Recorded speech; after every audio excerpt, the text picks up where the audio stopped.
తాకట్లో ఉన్న మీ బంగారాన్ని విడిపించి ఆ రోజు ఆన్లైన్ రేటుకి కొంటాం. Sharma gold company. నమస్కారం, సుమన్ టీవీకి స్వాగతం. నేను మానస. ఈ రోజు మనతో పాటు ఉన్నారు జ్యోతిష్య రత్న, జ్యోతిష్య చక్ర వైభవ నిపుణ డాక్టర్ రాళ్లపల్లి రవికుమార్ గారు. వారితో మాట్లాడదాం. జూలై మాసానికి సంబంధించిన రాశి ఫలాలు ఏ విధంగా ఉన్నాయి అనే విషయాలు తెలుసుకుందాం. గురుగారు నమస్కారం అండి. నమస్కారం.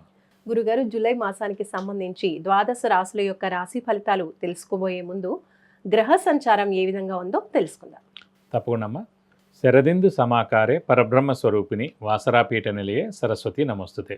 సుమన్ టీవీ ప్రేక్షకులకు నమస్కారం. ముందుగా ద్వాదశ రాశుల్లో నవగ్రహాలు జూలై నెలలో ఎక్కడున్నాయో తెలుసుకుందాం. సూర్యుడు 17 జూలై దాకా మిథున రాశిలో ఉంటాడు, తర్వాత కర్కాటక రాశిలోకి వెళ్తాడు. కాబట్టి సూర్యుడు వచ్చేసి మనకి ముఖ్యంగా అంటే నెల గురించి చెప్పుకున్నాం కాబట్టి 16వ తారీఖు దాకా మటు ఖచ్చితంగా మనకి మిథున రాశిలో ఉంటాడు. నెక్స్ట్ వచ్చేసి గురువు కూడా మనకి మిథున రాశిలోకి ప్రవేశించాడు కాబట్టి మిథున రాశిలోనే ఉంటాడు ఈ నెలలాళ్ళు కూడా. అలాగే బుధుడు వచ్చేసి మనకి ఈ నెలలాళ్ళు కూడా కర్కాటక రాశిలో ఉంటాడు. ఇక కుజుడు సింహరాశిలో ఉంటారు, అలాగే కేతు కూడా సింహరాశిలో ఉంటారు, అలాగే రాహు కుంభరాశిలో ఉంటారు, మరియు శని మటుకు మీన రాశిలో ఉంటారు. కాబట్టి ఈ ద్వాదశ రాశుల్లో ఈ నవగ్రహాలు ఈ స్థానాల్లో ఈ మాసం అంతా ఉంటారు. గురుగారు, ఇప్పుడు మకర రాశి వాళ్ళకి ఈ జూలై మాసం ఏ విధంగా ఉండబోతోంది? ఈ రాశి ఫలితాలు తెలియచేయండి. తప్పకుండా అమ్మా. మకర రాశి అనగానే మనకి ఉత్తరాషాఢ 2, 3, 4 పాదాలు, శ్రవణం 1, 2, 3, 4 పాదాలు, ధనిష్ట 1, 2 పాదాలు, ఈ నక్షత్రాల సమూహం అంతా మనకి మకర రాశిలోకి వస్తుంది. దేవుడి దేవాల ఈ ఏలినాటి శని నడిపే శని తృతీయ స్థానంలో చాలా బాగున్నాడు. 2.5 సంవత్సరాలు ఉంటాడు. సో 2028 దాకా అత్యద్భుతంగా ఉంటుంది మకర రాశికి అని చెప్పుకోవచ్చు ముందుగా. నెక్స్ట్ సెకండ్లో రాహు ఉన్నాడు, అష్టమంలో ప్రస్తుతం కుజకేతువులు ఉన్నారు.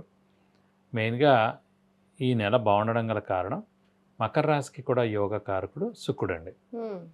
సో శుక్రుడు స్వస్థానంలో ఉన్నాడు కాబట్టి అన్ని విధాల అదృష్టం పరిపూర్ణంగా ఉన్నాడు.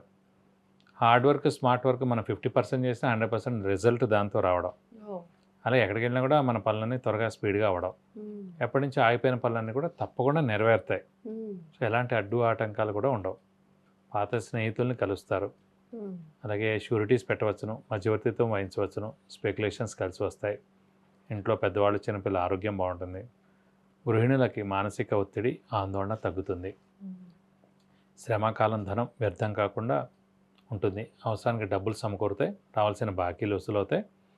అలాగే వ్యాపారస్తులు కూడా బాగుంటుంది. అలాగే ఉద్యోగస్తులు నిరుద్యోగులు ఎవరైతే ఉన్నారో వారు కూడా చాలా బాగుంటుంది అని చెప్పుకోవాలి.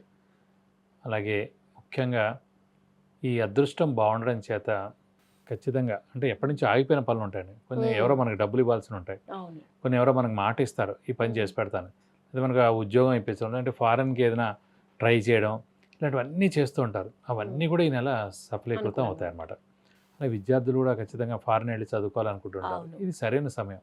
మీరు ఖచ్చితంగా అప్లై చేయండి. ఎగ్జామ్స్ ఏమైనా ఉంటే కూడా రాయండి. ఖచ్చితంగా మీరు ఎగ్జామ్ పాస్ అవ్వడం, మంచి ర్యాంక్ సాధించడం, మంచి సీటు మంచి యూనివర్సిటీలో రావడం, అది ఇండియాలో అవ్వచ్చు, ఫారెన్ అయినా అవ్వచ్చు. సో ఖచ్చితంగా ఇవన్నీ జరిగే మటుకు ఖాయం అని చెప్పుకోవచ్చు. అలాగే తృతీయ స్థానంలో శని ఉండడం చేత శని సాధారణంగా ఆరోగ్యకారకుడు ఆయుష్కారకుడు కూడా అండి అందరికీ. కాబట్టి ఖచ్చితంగా మకర రాశి వారు ఎవరైతే ఉన్నారో వారికి ఆరోగ్య ఆయుష్ కూడా చాలా బాగుంటుందని చెప్పుకోవచ్చు. అలాగే వ్యాపారస్తులకు బాగుంటుంది. క్రీడాకారులు, రాజకీయ నాయకులు, అలాగే పత్రికా రంగం, యూట్యూబ్ రంగం, మీడియా రంగం, ఎందుకంటే సాధారణంగా ఈ నెల అంతా కూడా పత్రికా రంగం, యూట్యూబ్ రంగం, మీడియా రంగం, సినిమా రంగం ఎందుకు బాగుంటుంది అంటే శుక్రుడు అనేవాడు ఇవన్నిటికీ కారకుడు. అలాంటి శుక్రుడే మనకి వృషభ రాశిలో స్వస్థానంలో ఉంటాడు. కాబట్టి ఈ జూలై నెలలో ఏదైనా సినిమా రిలీజులు అయినా, అయితే ఏదైనా ఫంక్షన్స్ పెట్టుకున్నా, లేదంటే కొత్త ముహూర్తం షాట్లు తీసినా కూడా ఇది సరైన సమయం. ఒక సినిమా రిలేటెడ్ అయినా ఏదైనా ఛానల్ ఓపెన్ చేసినా, ఛానల్ వాళ్ళకి మంచి ఇన్కమ్ వచ్చిన నెల ఖచ్చితంగా బాగుంటుంది అన్నమాట. సో ఖచ్చితంగా ఈ ఫీల్డ్లో వాళ్ళకి మటుకు ఈ నెల అత్యద్భుతంగా ఉంటుందని చెప్పుకోవచ్చు. మకర రాశి వాళ్ళకి గురుగారు, మరి ఉద్యోగస్తులు ఉంటారు, ఉద్యోగం రాక ఎదురు చూస్తూ ఉన్నవాళ్ళు, లేదంటే అబ్రాడ్లో ఉద్యోగం కావాలి అనుకున్న వాళ్ళు, వాళ్ళకి ఎలా ఉంటుంది పరిస్థితి? ఉద్యోగస్తులకు చాలా బాగుంటుంది. ఎందుకంటే తృతీయ స్థానంలో శని ఉండడం చేత 3, 6, 11 స్థానాలు అత్యుత్తమ స్థానాలు శనికి కానీ, రాహు కానీ, కేతు కానీ. ఆ తృతీయ స్థానంలో శని ఉండడం, శని ఉద్యోగ కారకుడు, ప్రొఫెషన్ కారకుడు, వృత్తి కారకుడు ఏ మనిషికైనా. అలాంటి శని తృతీయ స్థానంలో చాలా బాగున్నాడు కాబట్టి జనాల సహాయ సహకారాలు కూడా బాగుంటాయి. రైటింగ్ స్కిల్స్, కమ్యూనికేషన్ స్కిల్స్ మెరుగుపడతాయి. అలాగే ఫారెన్లో కూడా జాబ్ వచ్చేందుకు అవకాశం ఉంది. అలాగే ఇక్కడ నిరుద్యోగులు ఎవరైతే ఉన్నారో వారికి ఉద్యోగం గ్యారంటీగా వస్తుంది. అలాగే బాస్ నుంచి మనన, నేమ్ అండ్ ఫేమ్ కూడా ఖచ్చితంగా వచ్చేందుకు అవకాశాలు ఎక్కువగా ఉన్నాయి. ఆర్థిక విషయాల్లో ఎలా ఉంటుంది గురుగారు వీళ్ళకి? ఆర్థికంగా కూడా చాలా బాగుంటుంది. ఎందుకంటే ప్రస్తుతం శని బలం బాగుంది. గురుబలం మిశ్రమంగా ఉన్నా కూడా ఖచ్చితంగా మనకి యోగకారకుడు, అదృష్టకారకుడు, లక్ ఫేవర్ చేసే గ్రహమైన శుక్రుడు పంచమ స్థానంలో స్వస్థానంలో ఉన్నాడు కాబట్టి ఈ నెలలు కూడా ఖచ్చితంగా ఆర్థికంగా చాలా బాగుంటుందని చెప్పుకోవాలి. మరి మకర రాశి వాళ్ళు ఈ నెలలు కూడా ఎటువంటి పరిహారాలు పాటించాలంటారు? అంటే ముఖ్యంగా ద్వితీయ స్థానంలో రాహు ఉండడం, అలాగే రాహు ద్వితీయంలో ఉండడం ఏంటంటే అది కుటుంబ స్థానం అయింది, వాక్ స్థానం అయింది, ధనస్థానం అయింది, అలాగే నేత్రస్థానం కూడా అయింది. సో ఆరోగ్య విషయంలో కొంచెం జాగ్రత్తగా ఉండాలి. అష్టమ స్థానంలో మనకి మెయిన్గా కుజుడు కేతు ఉన్నందుకు కొంచెం వెహికల్ డ్రైవింగ్ జాగ్రత్తగా చేయాలండి. చేస్తే కనుక ప్రాబ్లం ఏమి ఉండదు. ఒక వెహికల్ విషయంలో కూడా జాగ్రత్తగా ఉంటే సరిపోతుంది. గురుగారు, మకర రాశి వాళ్ళు మరి ఈ మాసం చక్కగా అనుకూలించడం కోసం ఏ పరిహారాలు పాటించాలి? మనకి ద్వితీయ స్థానంలో రాహు ఉండడం, అష్టమ స్థానంలో కుజకేతువులు ఉండి రాహుతో చూడబడుతున్నారు కాబట్టి ఆ కుజుడు కేతువుని ఖచ్చితంగా సుబ్రహ్మణ్య స్వామిని ఎక్కువగా పూజించాలండి. ప్రతిరోజు సుబ్రహ్మణ్య స్వామి అష్టోత్తరం చదువుకుంటే చాలా మంచిది. అలాగే వీలైతే సుబ్రహ్మణ్య స్వామి టెంపుల్కి వెళ్ళి 41 ప్రదక్షిణాలు ప్రతి మంగళవారం ఈ నెలలు వెళ్ళాలి. 28th జూలై తోటి కుజుడు మారిపోతాడు. సో మళ్ళీ మనకి 6 నెలల దాకా ఏ మేజర్ ప్రాబ్లం ఉండదు. కాబట్టి ఖచ్చితంగా ఆ గుడికి వెళ్ళి 41 ప్రదక్షిణాలు చేస్తే చాలా మంచిది. వీలైతే కనుక నేను చెప్పాను స్కందగిరి టెంపుల్ అని ఇక్కడ సికింద్రాబాద్లో పద్మారావు నగర్లో ఉందండి. అక్కడ సుబ్రహ్మణ్య స్వామికి హోమం మరియు అభిషేకం మన పేరు నక్షత్ర గోత్రాలు చేయిస్తే కనుక అన్ని విధాల దోషాలు తొలగిపోయి మీకు అన్ని విధాల మంచి చేకూరుతుంది.